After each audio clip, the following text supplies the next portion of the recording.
as our final keynote tonight. So, Michael.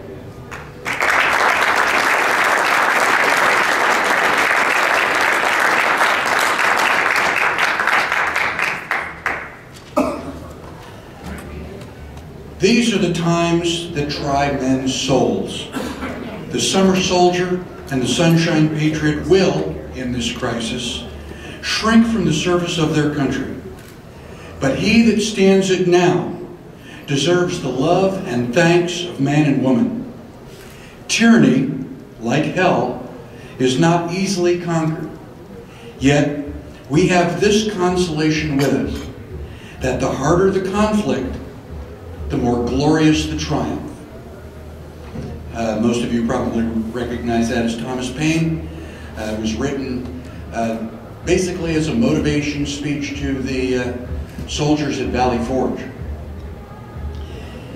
They say that it is darkest just before the dawn. So I'm guessing that daylight is just around the corner. I don't know how much more any of us can really take. When in 2001, shortly after the tragedy in New York, they passed the Patriot Act.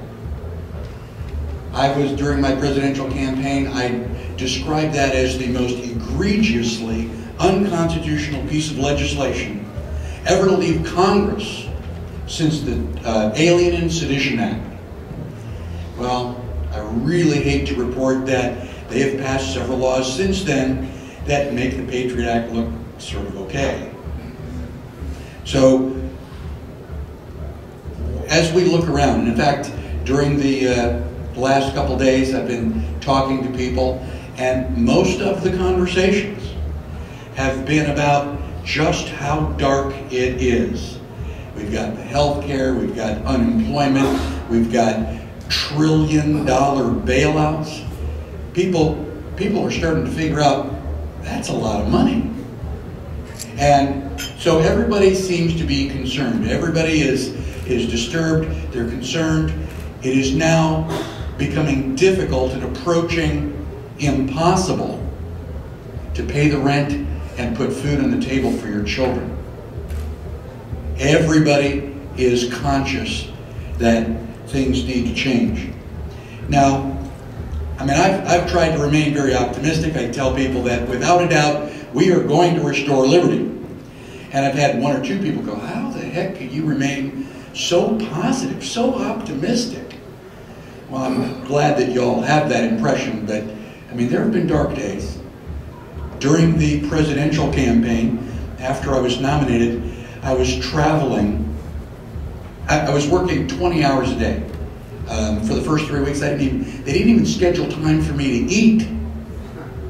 Most of the airplanes that I would catch would leave the ground at 6 o'clock in the morning, which means that your wake-up call is at 3 a.m.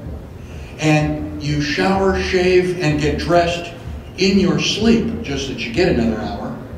Leave the hotel by 4 so you get to the airport by 5 so you get through security and get on your airplane. And that's not too bad for a couple of weeks, maybe even a month. There was 5 months of non-stop interviews. And I gotta tell you, there were days when I would just sit in the airport wondering, what the hell did I take this job for? I mean, my life is just terrible and I can't eat and there's no sleep and, you know, just crying myself, having a little pity party. And for some reason, I would remember George Washington and his troops at Valley Forge. They didn't have enough firewood to keep warm. Some of the soldiers didn't have shoes. I don't like to walk through the snow with mucklucks on. And these guys are running around barefoot. They were starving.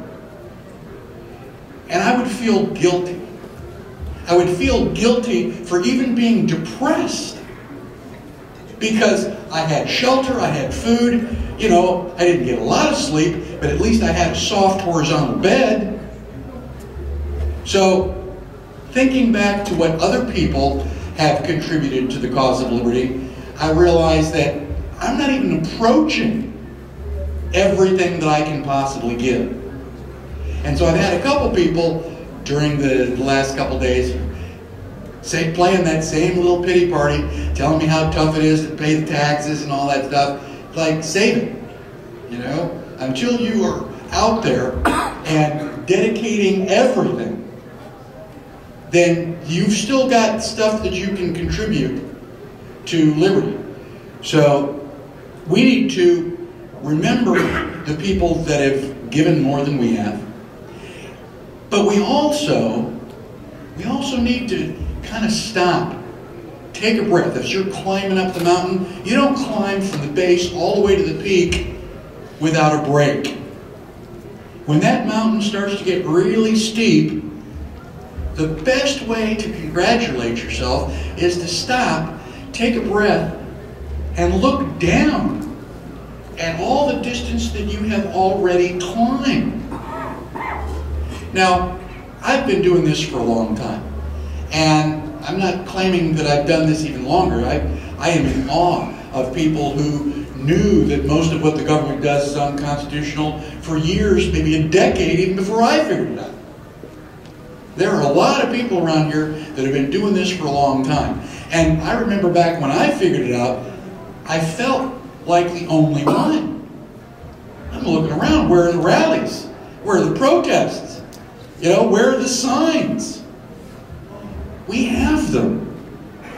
Just take a moment to reflect on all the things that have changed just in the last 2 years. We've got Campaign for Liberty. We've got the Tea Parties. We've got 9/12. We've got all of these different groups. We've got the Ron Paul presidential campaign, which exploded onto the scene.